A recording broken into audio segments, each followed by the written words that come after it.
Mesdames, Messieurs, bonsoir et bienvenue à ce nouveau numéro de Périscope sur Burkina Info. Votre émission s'intéresse aujourd'hui à la marche du Burkina.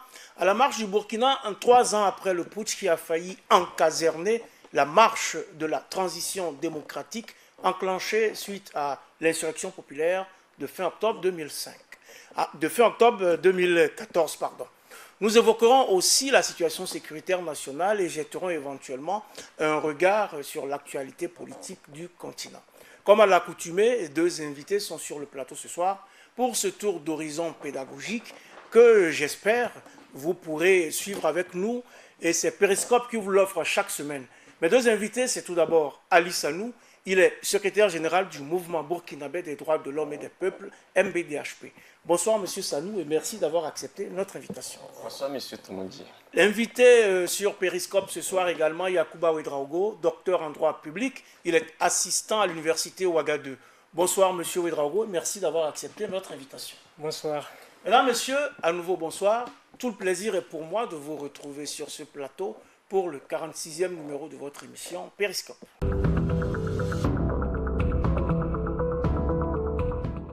Le Premier ministre burkinabé était face à la représentation nationale le 17 septembre dernier pour évoquer la situation sécuritaire nationale très préoccupante du pays. Depuis quelque temps, en effet, le Burkina a subi plusieurs attaques terroristes qui ont visé notamment les forces de défense et de sécurité. L'heure est à présent des concertations tous azimuts pour trouver dans l'Union sacrée une parade efficace à ce phénomène qui inquiète les populations. Ainsi, après les autorités morales et coutumières, Paul Kabatieba a également rencontré des responsables politiques de la majorité et de l'opposition. Comment appréciez-vous ces concertations et qu'est-ce que les citoyens que vous êtes en attendaient concrètement? On commence par vous, Ali Sanou. Okay, merci, Monsieur Toumoudi. Comme nous le disons, la sécurité est un droit de l'homme, ce qui signifie que dans tout État qui se veut responsable, l'un des préalables indispensables, c'est la capacité de l'État à pouvoir assurer la sécurité de ses citoyens. Et parce que la sécurité, en même temps qu'elle est un droit de l'homme, c'est, je dirais, le préalable à tout développement. Voilà pourquoi, naturellement, l'une des obligations de l'État est de pouvoir tout mettre en œuvre, tous les moyens prévus par la loi pour pouvoir assurer la sécurité des personnes et des biens sur un espace territorial donné. Donc, que les autorités s'affairent à la réalisation et à l'effectivité de ce droit, c'est une bonne chose. Et nous espérons que de ces tournées sortira quelque chose de productif qui pourra faire que les attaques terroristes vont cesser dans notre pays ou que si elles surviennent, nous ayons les capacités pour pouvoir réagir convenablement. Alors, M. Ouedraogo, c'est une bonne chose que le Premier ministre ait pris le problème à bras le corps et ait commencé des concertations en rencontrant les forces vives. Oui, je suis d'accord avec M. Sanou. Je partage effectivement l'avis selon lequel la sécurité, c'est un droit de l'homme. Et un État dans lequel il n'y a pas de sécurité, il n'y a pas de perspective de développement.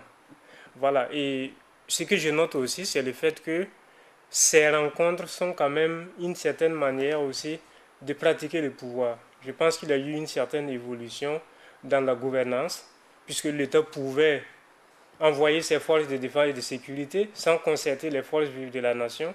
Mais je pense qu'un problème aussi important comme la sécurité des Burkinabés, c'est important quand même que toute la nation soit derrière le gouvernement.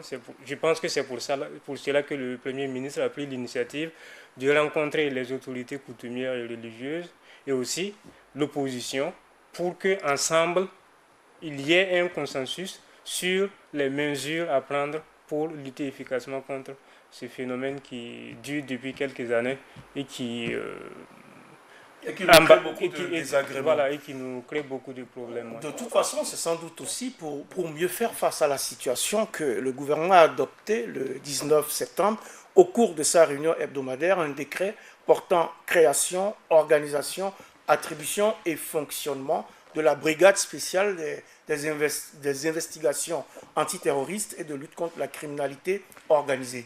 En réalité, et selon le compte rendu du Conseil des ministres, l'adoption de ce décret permet de créer et de rendre opérationnelle la dite brigade, conformément à la loi numéro 006-2017 AN du 19 janvier 2017 portant création, organisation et fonctionnement d'un pôle judiciaire spécialisé dans la répression des actes de terrorisme. Alors, mais en français facile, qu'est-ce que tout cela signifie pour le Burkinabé lambda, M. Ouedraogo?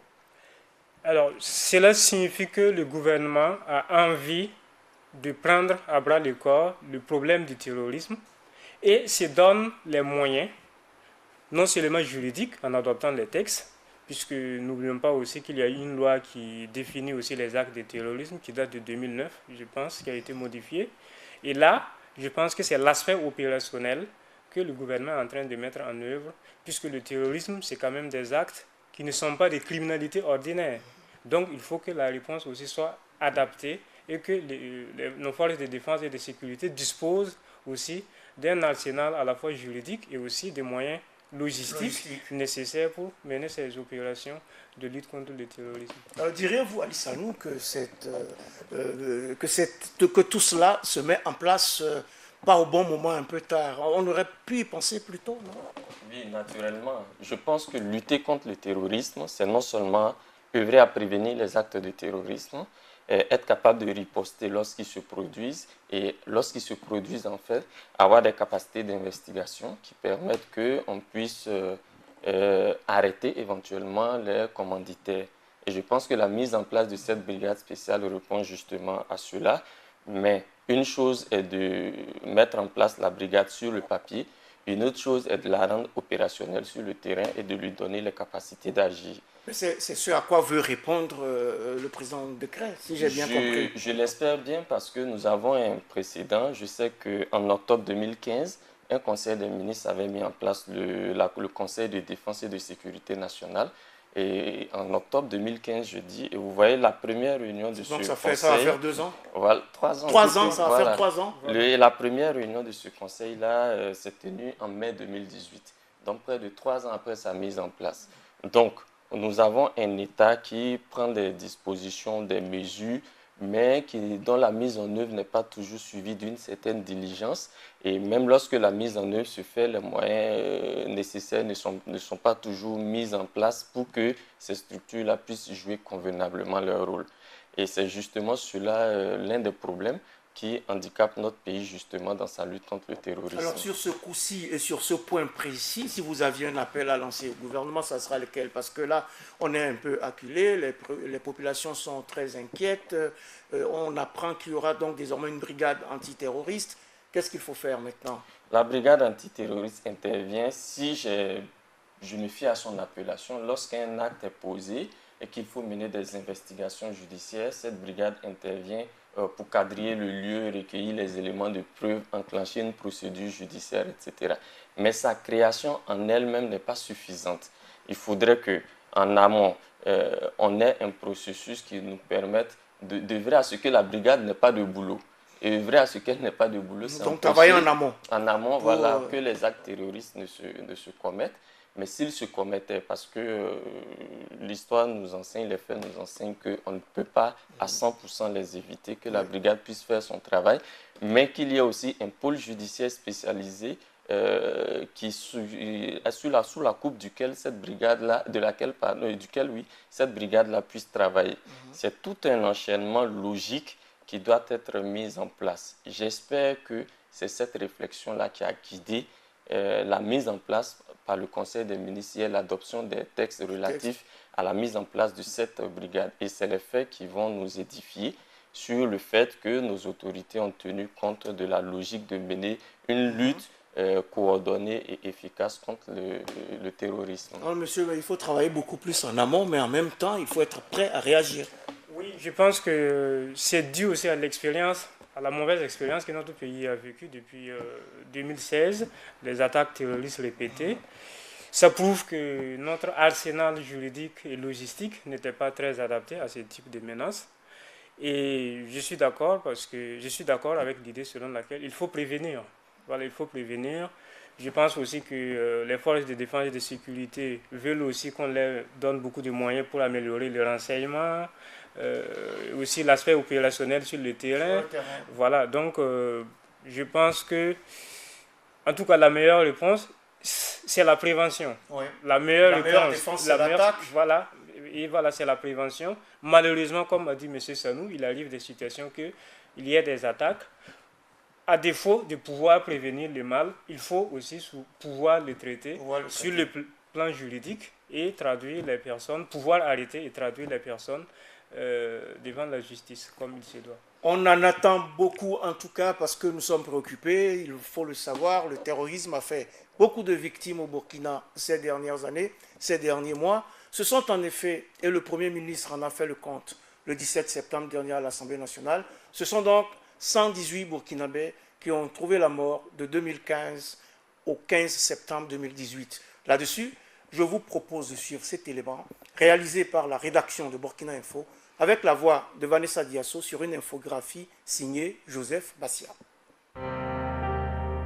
118 Burkinabés ont trouvé la mort sur l'autel du terrorisme de 2015 au 15 septembre 2018. C'est du moins le bilan fourni le 17 septembre dernier par le Premier ministre Paul Kaba Thiéba qui s'est exprimé sur la question devant la représentation nationale.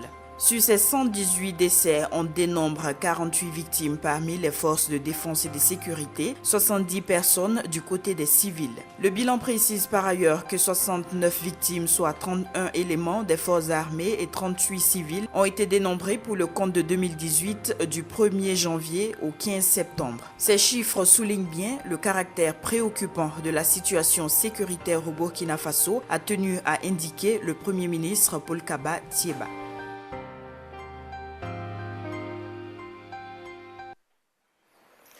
On déplore donc pas moins de 69 victimes, dont 31 éléments des forces armées, rien que pour le compte de cette année 2018. Le Premier ministre a donc bien fait de souligner le caractère préoccupant de la situation sécuritaire au Burkina Faso. Au mouvement burkinabé des droits de l'homme et des peuples, vous n'avez d'ailleurs pas passé sous silence cette situation préoccupante lors de votre 7e congrès tenu du 13 au 15 septembre dernier. Vous estimez, dans votre résolution finale, M. Ali Sanou, que, je cite, la faiblesse de la réaction des forces de défense et de sécurité face à la montée de la menace terroriste est une preuve supplémentaire de l'incapacité du pouvoir à trouver des solutions aux préoccupations des populations. Vous ajoutez que en matière de les préoccupations que face à cette situation donc qui accule les Burkinabés en matière de sécurité, il est nécessaire, dites-vous, et indispensable pour les populations de s'organiser elles-mêmes pour contribuer à assurer leur sécurité. Fin de citation. Vous pensez vraiment que le pouvoir est incapable de trouver les solutions et que chacun doit sauver sa tête comme il peut? D'abord, ce n'est pas exactement ce que nous disons, mais en plus, nous ne pensons pas que le pouvoir c'est tiré de votre résolution finale. Oui, j'en viens. Ne disons pas que le pouvoir est incapable d'assurer la sécurité des Burkinabés. Nous avons suivi l'élément tout à l'heure et les chiffres montrent bien qu'il y a une incapacité politique à le faire. C'est-à-dire c'est une analyse qui veut se coller le plus objectivement possible aux faits. Et les faits, c'est que depuis plusieurs années, bientôt 3 ans, le Burkina Faso subit à répétition des attaques terroristes et la riposte de nos forces de sécurité n'est pas à la hauteur des menaces, des attaques que nous subissons. Depuis 3 ans que ce pouvoir est en place, il a eu le temps, je suppose, de mettre en place une politique afin d'assurer la sécurité des populations. Les résultats 3 ans après, c'est que malheureusement, il y a des attaques terroristes. Nous sommes très peu capables d'anticiper sur ces attaques terroristes. Lorsqu'elles se produisent, elles font des victimes. Et aujourd'hui, l'État est incapable de l'enrayer, de les endiguer. 118 personnes, dont 69 pour cette seule année. Je pense qui n'est pas terminé. Je pense que c'est suffisamment illustratif. Maintenant, vous conviendrez avec moi que la sécurité dans un pays, ce n'est pas seulement l'affaire des forces de défense et de sécurité. Les forces de défense et de sécurité sont un corps spécialisé émanant du peuple, chargé à un moment donné d'assurer la sécurité du peuple. Mais lorsque les forces de défense et de sécurité sont submergées, dépassées, il appartient au peuple en retour de s'organiser pour contribuer à sa sécurité. C'est simplement ce que nous disons. Nous ne disons pas à chacun de sauver sa tête, mais de faire de la question de la sécurité une question collective qui nous interpelle tous en tant que citoyens et que nous disions tous que nous avons notre pierre à apporter à la construction de l'édifice. D'autant que les forces de défense et de sécurité ont besoin de nous, M. Ouedraogo. Il faudrait donc qu'on travaille collectivement avec elles pour affronter ce défi. Mais comment jugez-vous la gestion de cette situation par l'État, par les autorités qui nous gouvernent? Alors, la gestion de la situation par l'État, je dirais que l'État essaie de se donner le meilleur de lui-même. Maintenant, est-ce que la réponse est suffisante? Manifestement, je dirais non, puisqu'il y a toujours des attaques qui surviennent. Mais la question qu'il faut se poser aussi, est-ce que objectivement, l'État a toutes les capacités et a tous les éléments nécessaires pour prévenir efficacement les attaques terroristes? Bon, je pense que la situation est difficile, hein, parce qu'il faut convenir que ce n'est pas évident pour nos forces de défense et de sécurité. Bon, le territoire burkinabé, ce n'est pas un territoire très vaste, mais ce n'est pas aussi un petit territoire non plus. 274 000 km², voilà. Et en plus, il faut reconnaître, il y a une contrainte objective. Nous n'avons pas toute la logistique nécessaire dont disposent certains pays pour surveiller le territoire et même le renseignement que les forces de défense et de sécurité privilégient. Apparemment, les populations ne collaborent pas toujours. Et on voit que dans les communiqués du chef d'état-major général des armées, ils appellent toujours la population à collaborer de façon franche avec les forces de défense et de sécurité pour prévenir et lutter efficacement contre les attaques. Donc moi je dirais la réponse de l'État, certes, n'est pas suffisante, mais est-ce qu'elle n'agit pas à la limite de ses capacités? Elle agit peut-être. Oui, M. Sanou, vous voulez réagir? Oui, je voulais tout juste ajouter que n'oublions pas qu'il n'y a pas très longtemps, en 2011, la quasi-totalité des garnisons militaires de notre pays a connu des rébellions. Des mutineries. Des mutineries, pardon, c'est le mot exact.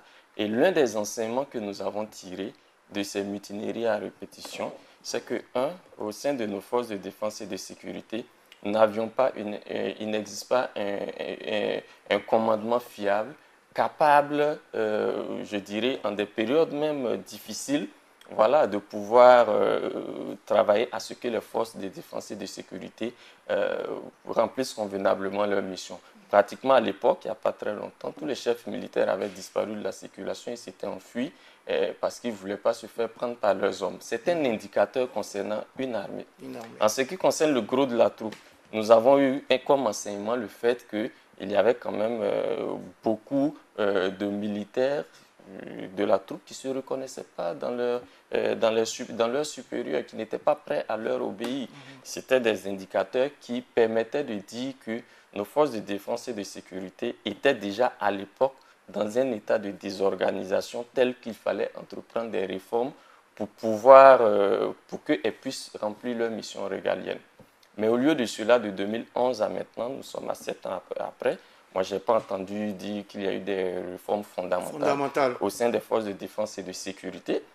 Bien au contraire, les options politiques qui ont été faites étaient de nature à ce que la sécurité, au lieu d'être confiée de façon exclusive à nos forces de défense et de sécurité, soit plutôt confiée à des puissances étrangères, notamment la France, à qui on a ouvert nos frontières pour qu'elle installe des bases militaires. Mais lorsqu'on regarde un pays qui n'est pas capable d'assurer, qui ne fait pas l'effort d'assurer sa sécurité, préfère faire recours à l'ancienne puissance coloniale pour que celle-ci déploie du matériel, des hommes, préfère faire recours à d'autres puissances telles que les États-Unis pour que ceux-ci déploient des centres d'écoute, etc. On a besoin peut-être de ces aides-là aussi pour former et pour voilà, apporter un minimum de logistique. Pour moi, on s'en tient toujours au fait. Depuis près de 50 ans que nous sommes, plus de 50 ans que nous sommes indépendants, nous entretenons avec tous ces pays une coopération militaire. Et une coopération militaire doit nous amener à assumer nous-mêmes notre sécurité. Ça ne doit pas engendrer une dépendance militaire. Alors espérons que d'ici 2 ans, quand on va célébrer notre 60aire d'indépendance, nous ayons réglé ces questions. Restons quand même un peu optimistes. En tout cas, la collaboration avec les populations est en marche. La riposte s'organise, on peut dire ça comme cela. L'armée a opéré récemment des frappes et des ratissages dans la région de l'Est qui ont permis de détruire des bases terroristes selon un communiqué de l'état-major général des armées. C'est une bonne nouvelle, n'est-ce pas, M. Védro? Oui, bonne nouvelle, oui, pourquoi pas. Mais vous le prenez avec des pincettes, on oui, dirait. Oui, bien sûr, parce que peut-être qu'elle a besoin aussi de montrer qu'elle agit, qu'elle a des résultats sur le terrain. Mais à force de le faire aussi, est-ce que l'ennemi ne va pas changer de stratégie aussi? Bon, voilà, je ne sais pas quel est l'objectif poursuivi. Donc vous pensez qu'il faut, bien entendu, faire ces choses-là, mais garder une certaine discrétion dans la communication? Je pense, bon, je ne suis pas stratège militaire, je ne peux pas dire qu'est-ce que l'armée doit faire, mais je pense que bon, il faut peut-être aussi à un certain moment garder un minimum de, je sais pas, de secret. Ouais, peut-être que c'est aussi pour rassurer les populations que bon, voilà, l'armée agit, elle est sur le terrain, elle entreprend des choses, elle a souvent des réussites. Bon, peut-être que c'est pour aussi remonter un peu le moral des populations et puis des troupes aussi qui sont sur le terrain qu'elle fait ça. Ouais, ces 2 jours-là, on a eu comme une petite accalmie depuis cette annonce. Espérons qu'elle va durer. Moi, je ne me prononce pas sur ce communiqué parce que je n'ai pas d'éléments d'appréciation. Nous savons tous qu'en période de guerre, la communication est également une arme de guerre. C'est un élément de la guerre. Ouais, est-ce que c'est une opération de communication? Est-ce que c'est une opération qui a été savamment orchestrée, menée? J'espère que c'est le cas.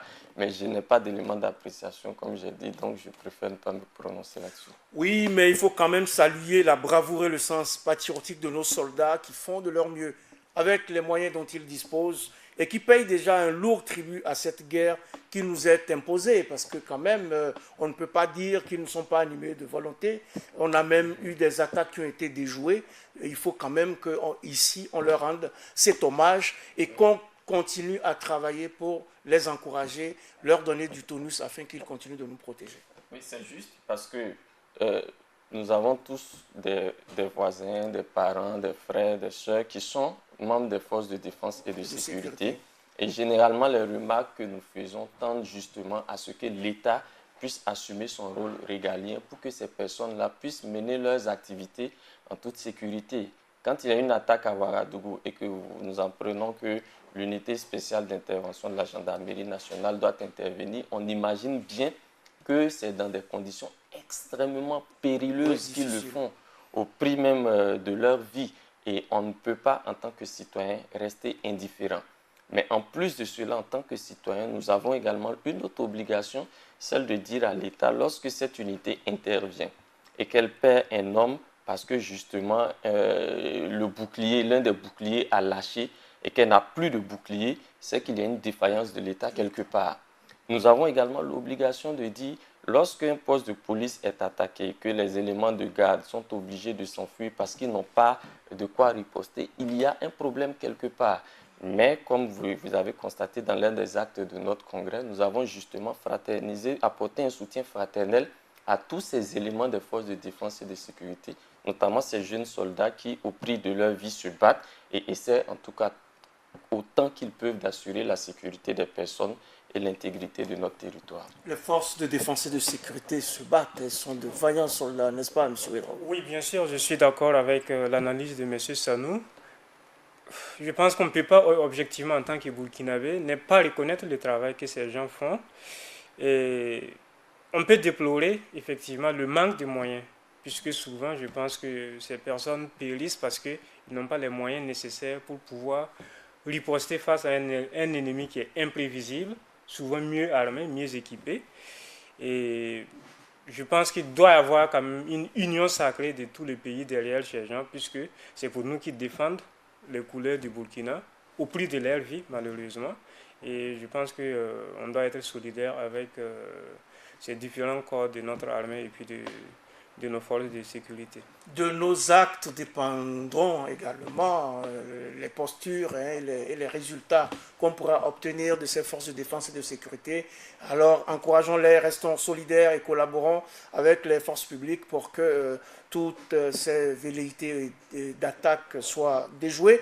De toute façon, cette situation préoccupante intervient au moment où les Burkinabés se rappellent 2015 et ce putsch qui, il y a 3 années maintenant, ont failli, ce putsch qui a failli mettre un terme à la marche démocratique du pays. Pour vous, et en dehors des angoisses que suscitent les attaques terroristes récurrentes, comment va le Burkina d'aujourd'hui, Ali Sanou? C'est une question à laquelle il est très difficile de répondre parce qu'il ne suffit pas de dire qu'il va bien ou pas bien, mais il faut encore donner les éléments. Pour ma part, tel que je perçois l'évolution, c'est que malheureusement, notre pays ne va pas très bien. Il ne va pas très bien parce que on a évoqué pendant un bout de temps la question de la sécurité, mais il faut sortir de la question de la sécurité qui est une préoccupation essentielle de l'heure, et puis voir même les autres secteurs de la vie nationale, l'éducation, la santé, le travail des jeunes, le chômage, l'emploi, et où est-ce qu'on peut aujourd'hui se satisfaire de la marche de notre pays. Il n'y a pas beaucoup de secteurs. Et il y a un classement du PNUD qui vient de sortir, oui, l'indice de développement humain, où nous sommes toujours parmi les derniers de la planète. Je pense qu'en Afrique, nous devons être 47e. Oui, c'est ça, voilà, 47e sur 54 pays voilà, classés. On ne peut pas dire dans ce... Et quand on regarde parmi certains pays classés derrière le Burkina, il y a des pays qui sont en crise et autres. On ne peut pas dire dans ces conditions que le pays se porte bien. Oui, mais est-ce que aussi il ne faut pas voir où est-ce qu'on était avant ce classement et voir quand même qu'on a fait... Avant, on était à la même place dans le classement. On n'a pas beaucoup évolué. On est quand même monté de quelques crans. Avant combien? Oui, je pense. Non, nous étions pratiquement nous avons toujours été parmi les derniers. Je pense qu'il y a eu des moments où peut-être nous étions avant-derniers. Bon, si au lieu d'avoir 3 nations derrière, nous avons 2 nations, et au lieu d'avoir 2 nations derrière, nous avons maintenant 3 ou 4. Ça ne veut pas dire que forcément c'est nous qui avons avancé. Mais ça peut vouloir dire que ce sont les autres qui ont régressé. Oui, mais est-ce que justement la situation sécuritaire que nous avons vécue depuis ces 3 dernières années n'a pas pu, d'une manière ou d'une autre, impacter également cette situation-là? Oui, bien sûr, je pense que la situation sécuritaire a certainement joué, puisque quand on regarde l'année 2016, où il y a eu les attaques du 15 janvier, et même l'année 2017, les attaques ont quand même joué, puisqu'il y a beaucoup de gens qui manifestement ont quitté le pays. Il y a beaucoup d'investisseurs qui sont réticents, puisque le premier critère pour un investisseur, c'est la stabilité politique. Voilà, s'il y a l'insécurité, l'investisseur ne va pas s'hasarder dans un pays où il y a une instabilité. Donc, je pense que la situation sécuritaire a dû jouer. Mais il y a aussi d'autres contraintes objectives. Je suis d'accord avec M. Sanou que c'est vrai, la situation n'a pas véritablement changé d'un point de vue social. Quand on regarde le niveau de la pauvreté, bon, je ne sais pas sûr que ça s'est amélioré. Quand on regarde les autres secteurs, il y a des actions qui sont menées à mon avis. L'éducation, la santé. Bon, peut-être que les réussites vont venir, mais ça tarde encore. Mais sinon, je pense que d'un point de vue global, bon, la situation n'a pas... Peut-être qu'on a gagné quelques places, mais ça ne veut pas dire que la situation a beaucoup avancé. Peut-être oui, un point alors, sur lequel je note, quels sont, oui. peut-être, c'est du point de vue de liberté peut-être. Bon, M. Sanou peut-être pourra témoigner, mais je pense qu'il y a quand même une petite évolution là-dessus. Quand on regarde on est le meilleur élève en matière de liberté de presse et d'expression, par exemple. Par rapport à quelques années, il y a quand même une différence par rapport à quelques années. Je pense qu'il y a quand même une sur la question de différence. liberté, justement, on sent une volonté même des Burkinabés de ne pas admettre la remise en cause de leur liberté. Ce qui est normal. Ce qui est normal. Même si ces derniers mois, nous, en tant que mouvement de droits humains, nous nous inquiétons quand même d'une tendance à la remise en cause des libertés démocratiques, avec des arrestations d'activistes, des suivis de leur jugement, des arrestations de personnalités sans qu'on ait une idée claire des motifs, etc., avec beaucoup d'aspects. Mais je vais ajouter quelque chose de fondamental. C'est vrai, les attaques terroristes, la sécurité, comme on le disait en prélude à notre intervention, est un élément indispensable pour le développement d'un pays. Quand vous n'avez pas de sécurité, vous devenez un État fragile, un État où il est difficile de mettre en œuvre des politiques de développement. Mais l'insécurité de ces derniers temps n'explique pas tout. Regardez, en 2018, le Burkina Faso a connu une crise alimentaire. Comment est-ce que nous devons élever nos niveaux d'exigence? Comment est-ce qu'on peut comprendre qu'au 3e millénaire, avec tous les moyens scientifiques dont l'humanité dispose, on puisse être frappé d'une crise alimentaire. Ça veut dire simplement que depuis au moins 3 décennies, les politiques agricoles que nous mettons en place ont échoué. C'est aussi simple que ça. Allez-y aujourd'hui à l'université de Ouagadougou. Les années se chevauchent. Ouais. Avant, quand on avait le bac, on vous applaudissait, mais je vous assure qu'aujourd'hui, moi, quand quelqu'un a le bac, je le plains, je lui dis du courage, parce qu'il saura s'il doit s'inscrire dans une université publique, il fera peut-être certainement plusieurs mois à la maison avant de s'inscrire. Nous, à notre époque, quand on s'inscrivait, on savait qu'en juin, on avait la première session, en septembre, la seconde session, en octobre, la rentrée. Mais maintenant, vous commencez une année, vous ne savez même pas quand elle finit. Ce n'est pas les attaques terroristes qui ont envoyé cela. Regardez à Yalgado, comment dans nos hôpitaux publics, les gens meurent par faute de soins. Ce n'est pas les attaques terroristes. Donc, il y a une bonne part de responsabilité, un échec de politiques qui sont mises en place dans ces différents secteurs. Mais depuis des décennies, comme vous l'avez souligné, ça veut dire que là, avec la même classe politique, cristalliser un certain nombre de mots qu'on ne pourra pas régler, que de façon je précise, structurelle. Depuis des dizaines d'années, avec la même classe politique. C'est cela le problème. Donc il faut changer de classe politique. Il faut changer prioritairement d'option politique. Parce que pour nous, la question du changement, ce n'est pas une question d'individu. C'est une question de choix, d'options que l'on fait. Tant qu'on va continuer à appliquer les programmes d'ajustement structurel qu'on va rebaptiser, comme c'est le cas aujourd'hui, Plan national de développement économique et social, qui n'apporte pas de changement au régime économique et social de notre pays, nous serons toujours dans cette situation misérable. Alors, monsieur le Raoult, il faut changer de classe politique, il faut changer de paradigme, mais il faut déjà arriver à résoudre tous les problèmes qui se sont accumulés depuis toutes ces décennies. Je suis d'accord, ce qu'il faut changer, c'est peut-être les politiques, la manière de concevoir et mettre en œuvre les politiques publiques. Puisque, bon, moi aussi, je partage l'idée selon laquelle la question des classes politiques, bon, moi, ça m'importe peu, voilà. Je ne suis pas politicien, donc la question de la classe politique, c'est pas, bon, ça me regarde peu. Mais c'est effectivement, je pense, la question de la conception et de la mise en œuvre des politiques publiques. Je pense que mais je me demande, est-ce que la responsabilité n'est pas partagée? Voilà, parce que peut-être les gouvernants peuvent avoir souvent la volonté, mais est-ce que les populations suivent? Sinon, je partage l'idée de M. Sanou, selon laquelle, effectivement, quand on regarde notre politique agricole, effectivement, il y a des pays qui ont réussi quand même des transitions, passer de l'agriculture traditionnelle vers un système d'agriculture, je ne sais pas, semi-modernisé, avec... Voilà, les techniques existent. Qui offrent plus de possibilités. Voilà, plus de possibilités de productivité. Voilà. Quand j'entends des gens dire oui, la pluviométrie est faible, oui, je suis d'accord. Mais au XXIe siècle, avec la quantité d'eau qui tombe au Burkina, moi je pense qu'on peut assurer l'autosuffisance alimentaire. Sans compter qu'à un moment donné, on ensemençait les nuages. Voilà, donc je pense qu'on peut assurer l'autosuffisance alimentaire. Il faut adapter les techniques culturelles, il faut adapter les semences, voilà. Je pense que c'est vers ces politiques-là qu'il faut aller. Donc revenir sur nos valeurs fondamentales en misant sur l'agriculture et transformer l'État et transformer notre société. C'est ça le projet? Pour moi, et comme je l'ai dit, ce sont les options, le modèle économique et social que nous mettons en œuvre, que nous avons choisi de mettre en œuvre, qui échouent. Dans tous les secteurs de la vie politique, économique, sociale, nationale, tout est imposé de l'extérieur par la Banque mondiale, par le Fonds monétaire international, qui vous maintiennent nos économies sous perfusion. Tant que nous n'aurons pas le courage de nous dire, écoutez, une indépendance, ça s'assume. Les choix politiques, ça s'assume. Nous avons une expérience de choix politiques malheureux qui ont créé des désastres sociaux, des désastres économiques. Il nous faut changer de cap. Tant que nous n'avons pas ce courage, nous continuons à nous inscrire dans le cadre des politiques qui sont imposées par la Banque mondiale, le FMI. Nous continuons à gérer nos deniers publics comme s'il s'agissait de nos fonds propres, c'est-à-dire en faisant la promotion des détournements, des pillages de deniers publics, etc.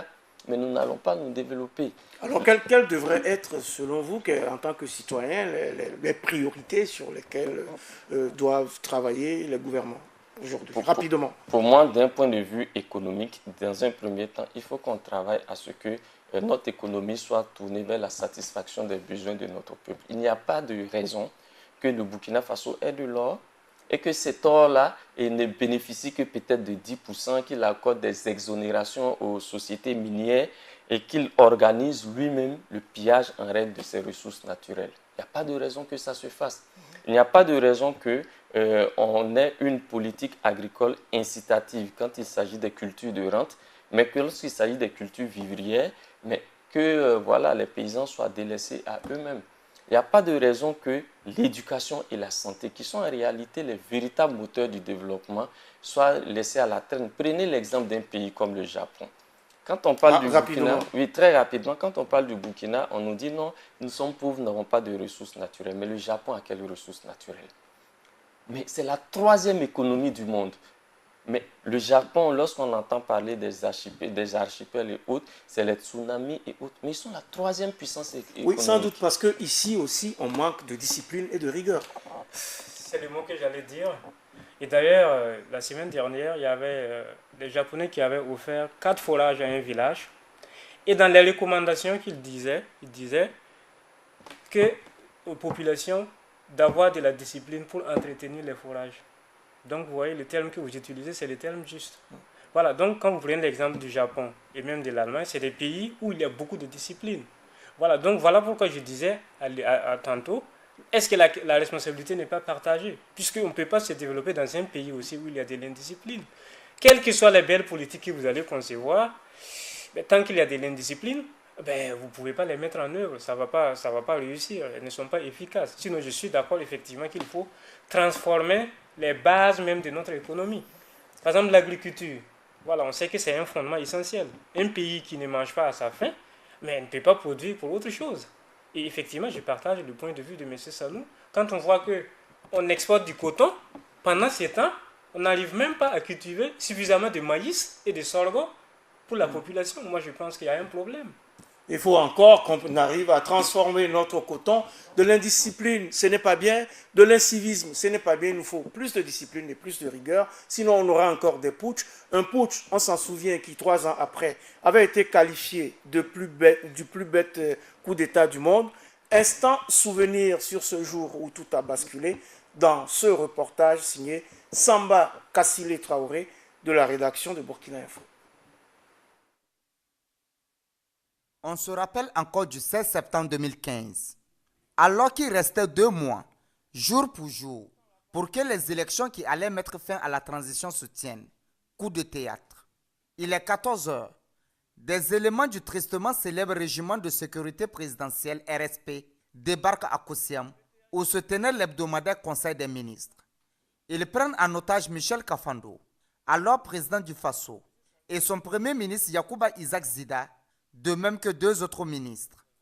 Une prise d'otage qui sera officiellement annoncée à la radio aux environs de 17 heures par Chérif Si, président du Conseil national de la transition, qui lance un appel à résistance. Du coup, le pays est en alerte générale. Dans les rues, les populations conduites par des activistes d'organisations de la société civile sonnent la mobilisation pour dire non au coup d'État et de façon générale au RSP. Les manifestants sont même prêts à aller libérer les otages à main nue. Décidés à terminer ce qu'ils venaient de commencer, les éléments du RSP vont réprimer la révolte.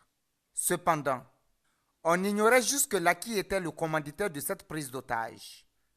Il a fallu attendre le lendemain 17 septembre pour voir un Conseil national de la démocratie, avec à sa tête le général Gilbert Diendéré, faire comprendre à la population qu'il ne s'agissait pas d'une simple prise d'otage, mais d'un coup d'État. Une vérité qui va davantage révolter la population burkinabé, qui paiera au prix de vies humaines une résistance farouche à ce coup de force. Pour trouver une solution négociée à la crise qui s'installait, la CEDEAO envoie une mission au Burkina Faso, conduite par les présidents Macky Sall du Sénégal et Thomas Yayi Boni du Bénin le 20 septembre 2015. Les conclusions qui découleront de cette mission ne satisferont pas les Burkinabés, qui ne demandaient que le départ pur et simple du général Gilbert Diendéré du pouvoir. C'est ainsi que sous la pression de la rue, les forces républicaines, réunissant les éléments des autres garnisons établies sur le territoire national et restées loyales au gouvernement de la transition, débarquent à Ouagadougou le 22 septembre 2015 pour désarmer le RSP. C'est la panique dans les rues de Ouagadougou. D'un ultimatum à l'autre, RSP et armée républicaine arrivent à trouver un terrain d'attente, celui du désarmement sans effusion de sang. Cependant, ce désarmement ne faisait pas l'unanimité au sein du RSP. Réfugiés au camp Nabakoum, leur base, certains refusèrent de se laisser désarmer. Ces derniers prendront la fuite au cours du bombardement de leur base, à savoir le camp Nabakoum. L'épisode triste du coup d'état de juillet du Conseil national de la démocratie prendra définitivement fin avec l'arrestation, puis la détention du général Gilbert Diendéré ainsi que ses complices, la reprise de service par le gouvernement de la transition et par le démantèlement du RSP, dont les membres ont été répartis dans les autres corps militaires. 3 ans après ce coup d'État, son procès a débuté le 27 février dernier, au grand bonheur de tous les Burkinabés, victimes d'une manière ou d'une autre. Le moins que l'on puisse dire, c'est que justement les Burkinabés, jaloux des acquis de l'insurrection populaire des 30 et 31 octobre 2014, s'étaient vraiment dressés contre ce coup d'État. Alors aujourd'hui, 3 ans après, comment récompenser leur sacrifice? On commence par M. Ouédraogo.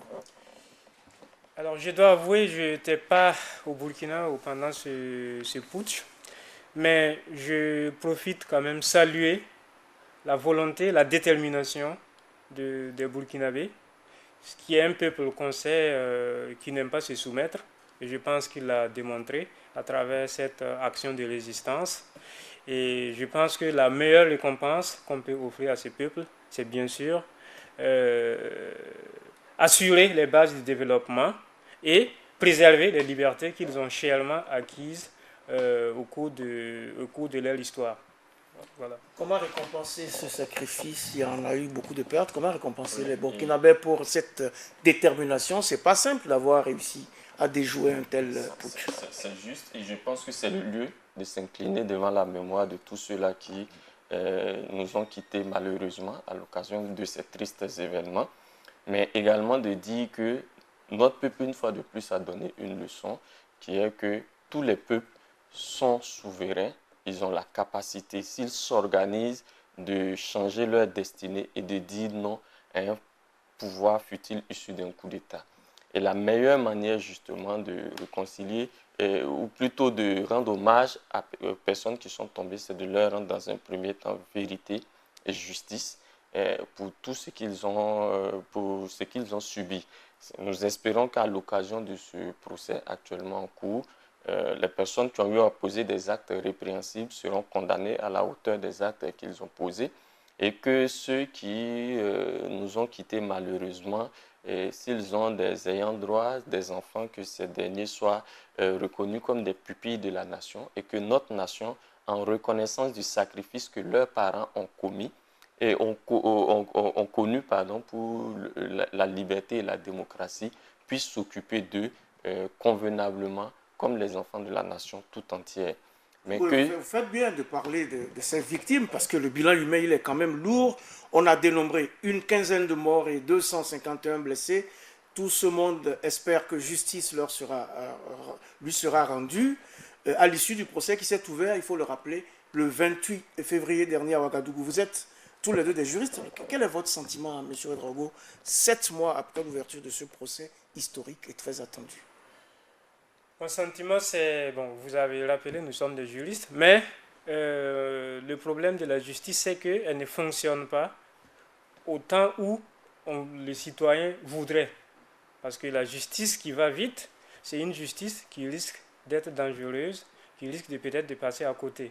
C'est vrai, le procès est long, prend du temps, mais je pense que c'est peut-être parce que les éléments que les juges ont en leur possession ne permettent pas d'aller vite. Voilà, c'est une situation très compliquée, puisque au-delà du putsch, il y a aussi des éléments peut-être qui ressurgissent, d'autres crimes qui ont été commis certainement avant. Donc, c'est une situation quand même un peu difficile. Mais moi, je pense que c'est déjà bien que ce procès ait lieu, puisque il y a quelques années ou quelques décennies, c'est peut-être d'une autre manière qu'on aurait pu régler le sort de ceux qui sont présumés putschistes, voilà, oui, dans cette affaire. Donc, moi, personnellement, je pense que c'est une bonne chose qu'on recourt au droit pour régler la question. Maintenant, en espérant que le temps de la vérité va sonner pour que justice soit rendue à toutes les victimes de ce putsch. De ce putsch. Alors, vous l'avez souligné tout à l'heure, il faut qu'on leur rende visite. Quel est votre sentiment 7 mois après l'ouverture du procès? Est-ce qu'on prend le chemin de la vérité et de la justice? J'ai un sentiment quelque peu mitigé. Dans un premier temps, parce que notre système judiciaire a dévoilé l'une de ses failles, qui est son incapacité à pouvoir assister correctement les personnes qui sont victimes en pareilles circonstances. Au niveau du mouvement burkinabé des droits de l'homme et des peuples, nous avons constitué un avocat qui s'occupe de près de 200 victimes qui, sans le soutien de Maître Farama, l'avocat en question, aujourd'hui, n'aurait même pas pu accéder à ce procès, n'aurait même pas pu accéder à la justice. Ce qui est dommage, c'est l'une des failles de notre système parce que quand vous êtes accusé pour une infraction si grave, l'État burkinabé commet d'office pour vous un avocat qui est payé sur les fonds du contribuable, les deniers publics. Mais lorsque vous êtes victime, on vous réfère à la limite au fonds d'assistance judiciaire dont la consistance ne permet pas justement de prendre en charge un certain nombre de dossiers. Et je pense que pour apaiser le cœur, il nous faut trouver un système judiciaire qui soit plus regardant vers la victime et qui permette que la société ait beaucoup plus de compassion. Maintenant, nous espérons que ce procès puisse aboutir de façon nette, comme je l'ai dit, à ce que ceux qui ont posé des actes-là soient punis. Et je trouve regrettable qu'on ait passé des mois et des mois sur des questions de forme qui, de mon point de vue, n'en valaient pas la peine. Et ça montre aussi une des limites de notre système judiciaire. On refuse ou on ne traite pas le fond assez rapidement. On dit la forme tient le fond en l'état. Et sur des questions de forme, on remue des couteaux dans la plaie.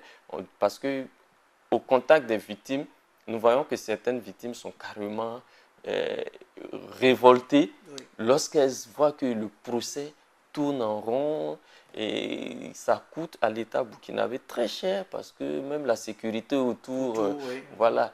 Et tout ça pour des questions de forme qui n'en valent pas la peine. Il y a beaucoup de prévenus et qui doivent défiler à la barre et qu'ils s'expriment de plus en plus et qu'on arrive petit à petit, progressivement, vers peut-être les accusés, c'est comme ça qu'on les appelle, les plus emblématiques. Oui, je pense que ce genre de situation, c'est difficile de... Je pense que les dossiers, objectivement, sont peut-être très compliqués. Et moi, comme je l'avais dit tantôt, j'ai peur d'une justice qui va trop vite. Voilà, puisque je pense qu'il y a des éléments qui peuvent passer à côté. Voilà, je pense que c'est... Peut-être les juges ont bien pris le soin de prévoir un calendrier assez long, de fait, à dénouer complètement toutes les affaires pour que, à l'issue du procès, ils aient des éléments d'analyse qui permettent de situer les responsabilités. De toute façon, ce procès doit être pédagogique, il faut prendre le temps qu'il faut pour que vérité se fasse, mais il y a quand même des gens qui pensent que seule la justice dite transitionnelle est à même de régler certaines questions comme celles posées par ce procès et amener donc le pays à une réconciliation véritable. Vous êtes des juristes, votre avis là-dessus? La justice transitionnelle, c'est dans des situations où à la fois on veut rendre justice, mais on veut aussi apaiser une situation sociale. C'est dans ces contextes-là qu'on adopte les... On n'est pas dans un tel contexte avec tout ce que nous avons traversé entre 2014 et maintenant et 2015? On est dans un tel contexte, mais c'est quand même, pour nous, c'est quand même un peu particulier puisque la situation, je ne dirais pas que c'est pas grave, mais elle n'a pas duré. Donc, je pense qu'on n'est pas quand même dans des situations comme ce qui s'est passé en Centrafrique ou au Rwanda. Voilà, donc c'est des situations quand même extrêmes où le travail de justice seulement ne suffit pas, puisque rendre la justice c'est une chose, mais aussi apaiser, d'un point de vue social, les tensions qui existent, c'est aussi quelque chose d'important, de fondamental, qui va au-delà de la justice. Justice transitionnelle ou pas, M. Alisson? Oui, en fait, ici, quand on parle de justice transitionnelle, moi je vois que beaucoup d'acteurs publics, notamment les acteurs politiques, évoquent la justice transitionnelle dans un contexte où ils disent qu'il nous faut aller vers la réconciliation, Alors que l'un des fondements de base de la justice transitionnelle, c'est la vérité et la justice. C'est d'abord la vérité et ensuite La la justice, justice. c'est-à-dire tout fondement de la justice transitionnelle, c'est cela. La justice transitionnelle va sur le principe que les institutions judiciaires, pour une raison ou pour une autre, liées peut-être au contexte, à leur état, ne sont plus capables de faire la vérité et la justice. Donc, il faut aller vers une forme de justice qui permette d'aller vers cette vérité et cette justice. Et pour notre mouvement, il suffit de prendre des dossiers emblématiques. Norbert Zongo, Thomas Sankara, Dabou Boukari et les victimes de l'insurrection populaire, où, malgré des preuves accumulées dans certains cas, des décès, notre justice traditionnelle n'arrive pas à y aller.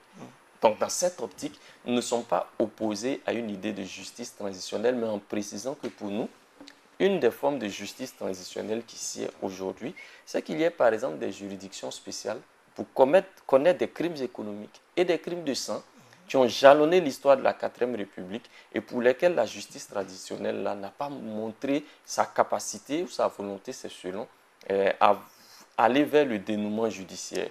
Vous voulez dire pour lesquels la justice classique n'a pas montré sa capacité. N'a pas montré sa capacité. Voilà, la justice classique. Vous faites bien de me passer le mot. Voilà, la justice classique. Pour finalement décider qu'il faut aller vers une justice traditionnelle. Voilà, donc on peut mettre en place des juridictions spéciales pour juger tous ces cas, pour que ces cas qui ont trop pompé l'atmosphère sociale dans notre pays là, puissent trouver enfin un dénouement judiciaire, que les victimes, les parents soient apaisés par la vérité et par la justice.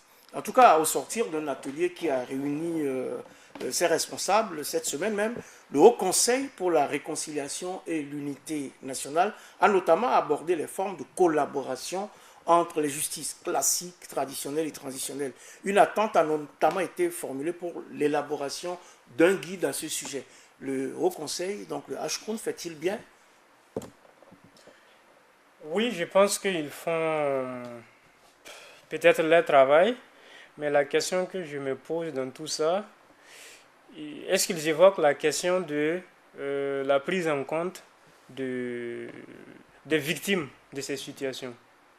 Voilà, parce que moi je pense que... Je pense que le HCROUN, il pense évidemment aux victimes, puisque le rôle du HCROUN, c'est également de voir ce qu'on peut faire pour ces victimes-là, si je ne m'abuse. Si j'ai bien compris l'idée, oui. C'est un guide de collaboration entre la justice classique, traditionnelle et transitionnelle. Franchement, je pense que c'est ce genre d'activité qui, à moins d'avoir plus de détails, donne l'impression d'un manque d'inspiration. Parce que nous connaissons la situation. Nous savons quels sont les crimes qui sont incriminés et tout ce qu'on demande, c'est qu'il y ait la justice. Est-ce qu'élaborer un guide de collaboration qui va se faire sur les deniers publics, alors que nous disons que nous sommes dans un contexte de rareté des ressources, qu'est-ce que cela apporte de façon concrète? Moi, je pense qu'il y a un moment où... Peut-être qu'il y a quand même certains actes commis qui nécessiteraient que les uns et les autres s'asseyent pour échanger sur les contours et puis passer... je suis curieux de savoir, à une autre étape. Je suis curieux de savoir quels sont ces actes-là, qu'on nous les dise.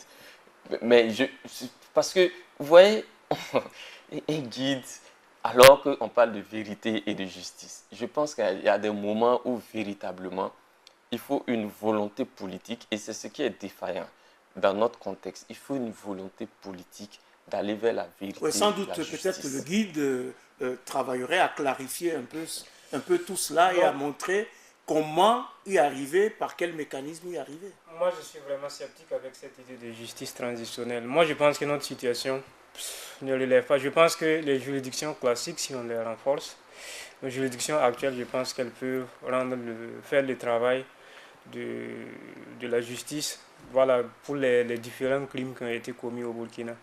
Je pense que le HCROUN devrait peut-être beaucoup plus se pencher sur les mécanismes à mettre en œuvre pour apaiser les populations, réconcilier les gens, pour que, bon, voilà, même s'il y a la justice, la vérité, la justice, les gens continuent toujours voilà, le vivre ensemble continue, voilà, sur de bonnes bases. Moi, je pense que c'est beaucoup plus à ça que... Personnellement, je pense que le HCROUN sans doute que la réflexion, c'est également ça, c'est de trouver les voies et moyens d'améliorer le vivre ensemble. En tout cas, le procès se poursuit Un procès qui est largement entamé maintenant et qui devrait voir passer bientôt à la barre ces prévenus les plus emblématiques, je l'ai dit tout à l'heure. En effet, une soixantaine de personnes ont déjà été interrogées sur les 84 épinglés sur la liste des accusés. Des interrogations dont les comptes rendus ont fait sourire les uns, déprimer les autres, même torturer davantage nombre de Burkinabés. Mais qui a dit quoi au cours de ce procès? Ibrahim Zongo et Yvette Nadège Moussé de la rédaction de Burkina Info nous proposent un résumé des phrases fortes entendues au cours de ces 7 mois dans ce document Punchline que je vous propose. On va vous escorter en lieu sûr. Ce sont ces mots qui donnent le là du coup de force de septembre 2015, un putsch manqué pour lequel 84 personnes se retrouvent à la barre aujourd'hui. Tous les éléments à la barre étaient sur le terrain pendant le putsch, mais personne ne savait que sa mission était d'essence putschiste. C'est le 17 que j'ai pu voir le communiqué du lieutenant-colonel Bamba. J'étais dépassé, je ne pouvais pas imaginer que c'était cela, a déclaré le lieutenant Philippe Ouattara, comme bien d'autres. Mais nombre de ces co-religionnaires du défunt régime de sécurité présidentielle, comme Amadou Ly, ont accompli fièrement cette mission parce que tant que l'ordre reste militaire, je l'exécuterai. L'incendie de la radio La Fille de Zorgo ne sera jamais revendiqué, en tout cas pas à la barre. J'ai conduit une mission à Zorgo. Et c'est tout pour le sergent-chef Mamadou Laopo Zerbo. Cela peut vous sembler marrant, mais à la barre, certains prétendent avoir perdu la tête. Je ne connais ni l'heure exacte, ni le temps, encore moins le chemin que nous avons emprunté pour aller à Zorgo. Et curieusement, aucun d'eux ne reconnaît les faits pour lesquels il est à la barre. Mais c'est de bonne guerre, admet le parquet. Chacun a le droit d'utiliser tous les moyens, la vérité tout comme le mensonge, pour se défendre devant une procédure pénale. Souvent agacé, on lâche. Que la partie civile ne m'amène pas à danser la danse qu'elle veut m'imposer. Les instructions étaient pourtant bien claires. Le général a instruit de faire un coup d'état, reconnaît le caporal Samida. Mais à la barre, il semble avoir cherché des ailes en vain. J'étais dans la mauvaise position au mauvais moment. Si j'avais la possibilité de m'envoler au moment des faits, je l'aurais fait. D'ailleurs, il n'est pas le seul à avoir eu peur d'exécuter sa mission. Et ce n'est pas l'adjudant Wekuri Kosei qui dira le contraire à la barre. L'ordre d'arrêter Zida m'a fait peur. J'ai eu peur. Moi, j'ai eu peur. Si j'avais l'occasion d'aller me changer, je ne serais pas revenu. Mais lorsqu'on demande à l'adjudant-chef Rambo s'il est fier d'avoir arrêté un président, sa réponse est sans équivoque. Oui, parce que si je ne l'avais pas fait, je ne serais pas là devant vous. Et si c'était à refaire? Bien sûr que je n'hésiterais pas, étant donné que c'est un ordre. Même vous, si vous m'ordonnez d'arrêter le président du tribunal, je m'exécuterai avec fierté. De pareilles déclarations sont tout simplement ahurissantes pour la partie civile. Il y a des gens qui n'ont pas noté la gravité des faits. Et si c'était à refaire, ils n'allaient pas hésiter à passer à la manœuvre. Je note que des gens pensent que ce procès est un jeu. Ma conviction est qu'au soir de ce procès, la lumière soit faite et que chacun réponde de ses actes. Mais pour Rambo? Très franchement, pour avoir exécuté un ordre, je ne regrette rien. Dans l'armée, il y a 2 choses, la récompense ou la sanction. Moi, Rambo, j'assume. Cependant, les murs de la maison d'arrêt et de correction des armées Maka assagissent apparemment mieux que la morale. En tout cas, si on en croit le major Éloi Badiel, jusque-là présenté comme le chef d'orchestre de la préparation du coup. Si c'était à refaire, je n'allais pas m'amêler. Si vous passez 3 ans à la Maka, vous comprendriez. Et dans tout cela, les seules personnes qui ont subi les coups de force dans ces circonstances, ce sont celles qui sont paralysées, ceux qui sont au cimetière, regrette Maître Prosper Farama. Des phrases qui résument ce procès. Malheureusement, le temps qui nous est imparti est arrivé à son terme. Mesdames, Messieurs, ainsi s'achève votre émission Périscope numéro 46, qui recevait pour vous Ali Sanou. Il est secrétaire général du mouvement burkinabé des droits de l'homme et des peuples, MDHP. Merci, Monsieur Sanou, d'être passé nous voir. Merci. Périscope, ce soir, c'était également Yacouba Ouedraogo, docteur en droit public. Il est assistant à l'université Ouaga 2. Merci, Monsieur Ouedraogo. Merci. Merci à vous, pareillement. Merci à Philippe Barrault qui a assuré la réalisation de ce numéro. Merci également aux équipes rédactionnelles, techniques et de production de Burkina Info qui m'accompagnent chaque semaine dans la présentation de Périscope. Merci également à vous, chers téléspectateurs, pour votre constante fidélité. Et n'oubliez pas, prenons soin les uns des autres et prenons date pour le prochain numéro de Périscope, même jour, même heure, sur la chaîne qui vous donne les clés du monde.